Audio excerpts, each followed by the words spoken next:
August 14 எப்போ வரும்னு தேதி கிடிச்சிட்டு இருக்காங்க ரஜினி ரசிகர்கள். அதை தாண்டி இந்த 2K கிட்ஸும் அது என்னன்னா அந்த மேஜிக் எங்கேருந்து நடக்குதுன்னு இன்னும் தெரியலைங்க. அவரே சொன்னது தான், 74 வயசுக்காரனை ஏன் கூப்பிட்டுருக்கீங்கன்னு சமீபத்தில் விகடன் நூல் வெளியீட்டு விழாவில் கேட்டார். அது மாதிரி தான் அந்த 74 வயசுக்காரரை பண்ணுற மேஜிக் தான் இன்னும் 29 நாள் இருக்குது, இன்னும் 28 நாள் இருக்குது அப்படின்னு கவுண்ட் டவுன் போட்டுக்கிட்டே போகிறாங்க.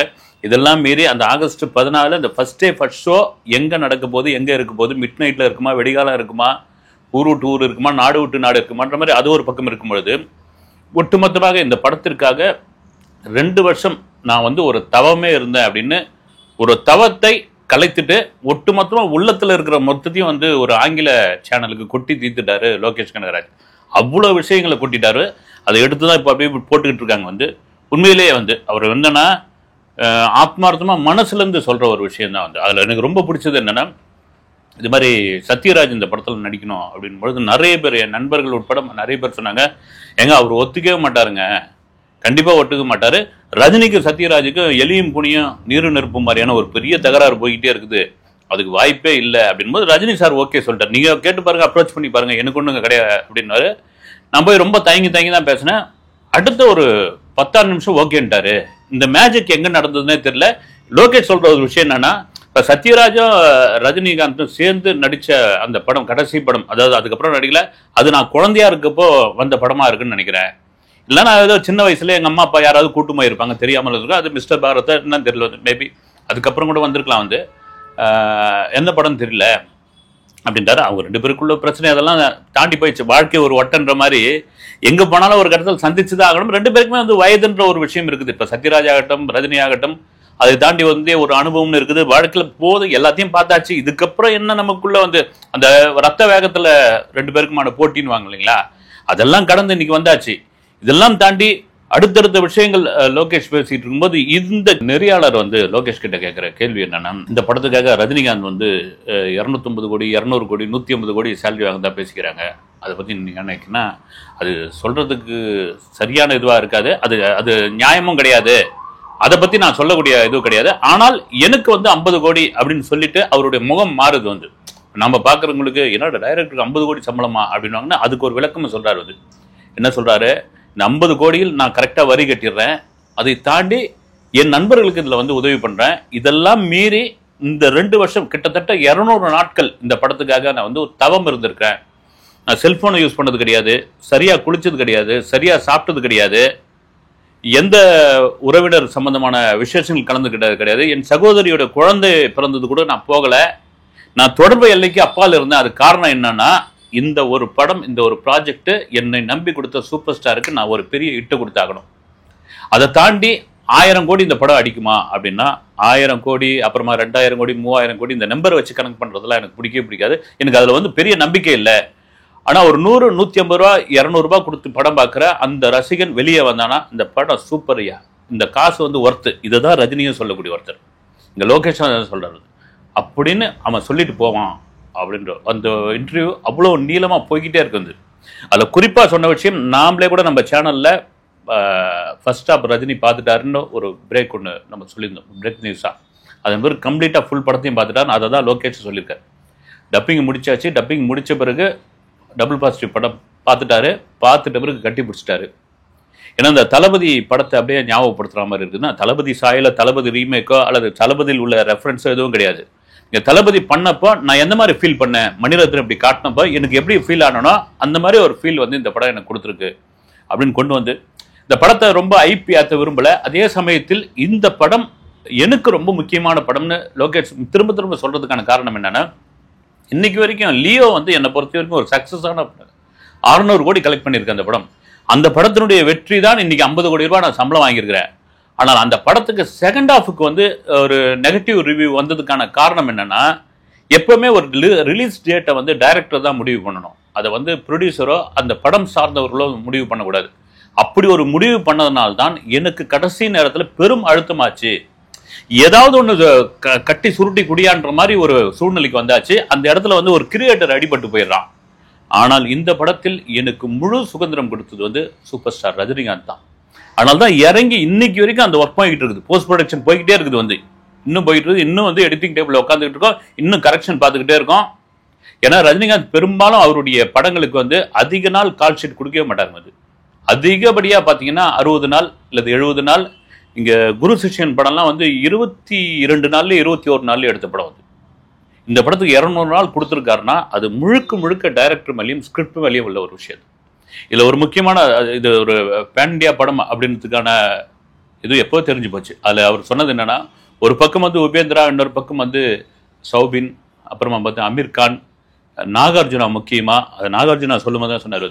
எப்படி சத்யராஜ் வந்து 10 நிமிஷத்துல ஓகே சொல்லிட்டாரோ, நான் நாகார்ஜுனாவுக்கு ஒரு வில்லன் கேரக்டர் அவருக்கு எடுத்து போய் கதையை வந்து நரேட் பண்ணிட்டேன். நரேட் பண்ணோன்னு நான் பதில் சொல்றேங்கன்னாரு. அப்புறம் வந்து ஸ்கிரிப்டையும் கொடுத்துட்டேன். அவர்கிட்ட இருந்து எனக்கு பதில் வர்றதுக்கு 7 மாசம் ஆச்சு அப்படின்னு. 7 மாசம் வெயிட் பண்ண. இவங்க எல்லாம் உள்ள வந்த பிறகு இது நிச்சயமாக பெரிய படம் ஆயிடுச்சு. இவங்க 3 பேரும் செட்டுக்குள்ள இருந்தா அந்த செட்டுக்குள்ள இருக்கும்பொழுது யார் கலகலப்பா இருப்பாங்க அப்படின்னா சுருதிஹாசன் தான். ஏன்னா எல்லா லாங்குவேஜும் அவங்களுக்கு தெரியும். வந்து இங்க ஒருத்தர்கிட்ட பேசிட்டு இருப்பாங்க, அங்க ஒருத்தர்கிட்ட பேசிட்டு இருப்பாங்க. எனக்கு வந்து தமிழ் இங்கிலீஷ் தவிர ஒன்றும் தெரியாது. வந்து அப்படி இவங்க எல்லாம் உள்ள வந்த பிறகு அது ஒரு பெரிய படமா ஆயிடுச்சுன்னு கூலியை தான் வந்து பெரிய அளவுல வந்து அவர் அப்படி புகழாரம் சூட்டிக்கிட்டு இருக்காரு. குறிப்பா இது வந்து இந்த படம் ஒரு தளபதியும் ஒரு பாட்ஷாவையும் மிக்ஸ் பண்ண மாதிரியான ஒரு படமா இருக்கும் அப்படின்ட்டு அந்த கூலி படத்தினுடைய சோர்ஸ்ல இருந்து வந்த தகவல். நீங்க ரெண்டுத்தையும் மிக்ஸ் பண்ணா எப்படி இருக்கும், அப்படி ஒரு வைப் இந்த படத்துல இருக்கும்னு. அடுத்தடுத்த லைனப்பை தாண்டி அமீர் கான் இதுக்குள்ள எப்படி வந்தாங்க அப்படின்னு கேட்கறது அது ஒரு சுவாரஸ்யமான விஷயம் சொல்லியிருக்காரு. நான் அமீர் கான் எப்படி பார்க்குறேன்னா, நம்ம தமிழ்ல கமலஹாசனுக்கும் அவருக்கும் வந்து நிறைய விஷயங்கள் ஒத்துப்பார மாதிரியான இருக்கும். நான் போய் கதை சொல்லிட்டு அவர் கொஞ்ச நேரம் யோசனை பண்ணாரு. அப்புறம் முழு கதையும் சொன்ன பிறகு ஓகே பிரதர் நான் பண்ணலாம் அப்படின்ட்டாரு. நான் இங்க பண்ணதை அந்த ஒர்க்கிங் ஸ்டைலை பார்த்துட்டு வேற விதமாயிட்டார். நம்ம சேர்ந்து படம் பண்ணுவோன்னாரு. அந்த படம் வந்து அடுத்த வருஷத்துல ரெடி ஆகிடும். எனக்கு ஒரு பெரிய வாய்ப்பு. எனக்கு இந்த படம் முடிச்சுட்டு கைதி 2 தான்.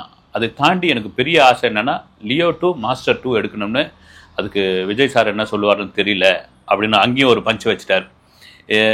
இந்த படம் குறிப்பா கூலி எவ்வளோ அடுக்கடுக்காக பேசிட்டு இருக்கோம். இதுல ஒரு விஷயம் என்னன்னா, கண்டென்ட் செலக்ட் பண்றதுல ரஜினி மின்றச்சுக்கு ஆளே கிடையாது. இப்போ பாருங்க, மகாராஜா படத்தினுடைய டைரக்டர் நித்திலன் அவர்கிட்ட கதை கேட்டு ஏறக்குறைய அவர் தான் அடுத்த படத்தை பண்ண போறாரு அளவுக்கு ஓகே ஆயிடுச்சு. ஏன்னா குரகு பொம்மை, மகாராஜா இந்த படங்கள்லாம் பார்த்தோம்னா வேற ஒரு கண்டென்ட், வேற ஒரு கலர். அந்த கதை மகாராஜாலாம் பார்த்தீங்கன்னா அடுத்தடுத்து என்னன்ற மாதிரியான ஒரு விஷயமா இருக்கும். இந்தியில் அந்த படத்திற்கு நடிப்பதற்கு அவ்வளோ போட்டா போட்டி நடந்துகிட்டு இருக்காங்க. வந்து ஒவ்வொரு கேரக்டருக்கும் வந்து ஷாருக் கான் தான் அந்த படத்தை வந்து ரைட்ஸ் வாங்கி வச்சிருக்காரு. இப்போ அங்க நித்திலன் வெயிட்டிங்ல இருக்காரு. வந்து எதுக்கு சொல்ல வரேன்னா, ரஜினி எப்படி கண்டென்ட்டை தேர்ந்தெடுக்காரோ அதே மாதிரி பழச மறக்காத ஒரு நபர் வந்து எப்பவுமே வந்து, அதுவும் குறிப்பா நண்பர்களை பழச என்னைக்கும் மறக்காத ஒரு நபர் வந்து ரஜினிகாந்த். 2009 ஏப்ரல் 8ஆம் தேதி சிவாஜி கணேசன் நடிகர் திலகம் சிவாஜி கணேசன் வீட்டில் அசல் படத்தினுடைய பூஜை நடக்குது. அசல் படத்தோட பூஜை நடக்குது. ரஜினிகாந்த் வந்து தன்னுடைய இளைய மகள் சௌந்தர்யாவோட அந்த பூஜைக்கு வந்து காரில் இறங்குறார். அப்போ அவர் பத்திரிகையாளர் முன்னாடி சொல்றது என்னன்னா, என்னுடைய மகளை முதலா ஒரு ஃபங்க்ஷனுக்கு கூட்டின்னு வரது நானே தான் ஃபர்ஸ்ட் டைம். அதுக்கு காரணம் என்னன்னா, என் மீது பெரிய அக்கறை உள்ள வந்து சிவாஜி சார். அதே சமயத்தில் அன்னை இல்லம் வந்து ஒரு வைப்புள்ள ஒரு இடம் வந்து இங்க சென்டிமெண்டா வந்து, நீ வாடா, நீ படம் பண்றா, நீ பாடுறா, நீ இருறா அப்படின்ட்டு நான் அவருடைய ரசிகரா இருந்தப்போ அவர் ஒரு கட்டத்தில் என் ரசிகரா மாதிரி எனக்கு அவ்வளோ ஒரு பேக் போனா இருந்தார் ஆரம்பகட்ட காலத்துல. அதெல்லாம் மீறி பாபான்னு ஒரு தோல்வி படம் கொடுத்தப்போ சந்திரமுகின்னு ஒரு படத்தை ராம்குமாரும் பிரபு சேர்ந்து தயாரிச்சாங்க. ஆனா அவங்களுக்குள்ள எவ்வளவு டென்ஷன் இருக்குன்னு எனக்கு தான் தெரியும். வந்து ஒருவேளை அந்த இடத்துல நான் இருந்திருந்தேன்னா பெரிய டென்ஷனா மாறி இருப்பேன். ஏன்னா ஒரு படம் பாபான்ற ஒரு படம் வந்து ஃபிளாப்பு. அடுத்த படம் பண்ணாங்கன்னா என்னதான் சூப்பர் ஸ்டாரா இருந்தா கூட ஒரு பயம் இருக்கு இல்லைங்களா. பாபா எந்த அளவுக்கு எதிர்பார்த்த ஒரு படம் வந்து இப்போ அந்த சந்திரமுகி முடிகிற வரைக்கும், ரிலீஸ் வரைக்கும் அவங்க 2 பேருடைய முகத்துல அப்படி ஒரு டென்ஷனை நான் வந்து கடைசி வரைக்கும் பார்த்துக்கிட்டு இருந்தேன். அதே சமயத்துல 2 பேரும் அவ்வளோ உழைப்பு உழைச்சாங்க. அதனால தான் அந்த படம் சூப்பர் டூப்பர் ஹிட் ஆச்சு. அதனால தான் நான் வந்து நடிகர் திலகம் சிவாஜி கணேசன் அவருடைய அன்னை இல்லத்திற்கு ஒரு ஃபங்க்ஷன் அசல் படத்துல அஜித் நடிக்கிற இந்த பூஜைக்கு என் இளைய மகளோட வந்திருந்தேன் அப்படின்னு. இந்த நண்பர்கள் விஷயம் ரொம்ப ரொம்ப முக்கியமான ஒரு விஷயம் தான். வந்து ரஜினிகாந்த் வந்து எங்கேயோ கொண்டு போகுது. நீங்க அவருக்கு எவ்வளோ 1000 பேர் வந்து நீங்க ஏவிஎம் சரவணன்லேருந்து இளையராஜா, அப்புறம் வந்து கலைப்புலி தானு, ஏன்னா அவர் தான் வந்து சூப்பர் ஸ்டார்ன்ற ஒரு பட்டம் கொடுத்தவர். அத்தனை பேர் இருந்தாலும் அவர் அந்த ஏவிஎம்குள்ள வளர்ந்த காலத்துல உள்ள போன உடனே நேரா ஒரு மேக்கப் ரூமுக்கு போய் முத்தப்பா அப்படின்னு வரான். வந்து அப்படி தோல்ல தட்டி, ஏன்னா ரஜினிக்கு முதல்ல மேக்கப் போட்டவர். அப்புறம் தொடர்ந்து அவர் தான் மேக்கப் மேனா இருந்தவர் முத்தப்பா.